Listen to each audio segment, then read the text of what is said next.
Hi hello నమస్తే welcome to CCTV AP news కి స్వాగతం. నా పేరు ఖాజా. ప్రస్తుతం మనం సింగరాయకొండ సిసిటీవీ కార్యాలయంలో ఉన్నాము.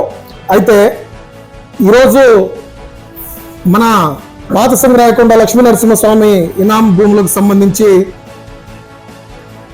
సింగరాయకొండలో ఉన్నటువంటి తెలుగుదేశం పార్టీ నాయకులు అలాగే ప్రజలు అందరూ కూడా ఈరోజు ఒంగోలులో ఆంధ్రప్రదేశ్ రాష్ట్ర దేవాదాయ శాఖ మంత్రివర్యులు ఆనం రామనారాయణ రెడ్డి గారిని అలాగే మన ఆంధ్రప్రదేశ్ రాష్ట్ర సాంఘిక శాఖ మంత్రి వర్యులు శ్రీ డాక్టర్ డోల బాల వీరాంజనేయ స్వామి గారిని అలాగే జిల్లా కలెక్టర్ రాజాబాబు గారిని కలిసి ఇనాం భూముల సమస్యని త్వరితగతిన పరిష్కరించాలని దానికి సంబంధించినటువంటి ప్రజలు చాలా ఇబ్బందులు పడుతున్నారని రిజిస్ట్రేషన్లు సొంత ఆస్తి ఉన్నా కూడా ఇది మన సొంతం కాదనుకుని బాధపడుతున్నటువంటి పరిస్థితులు కొన్ని సంవత్సరాలుగా మనం చూస్తున్నాము.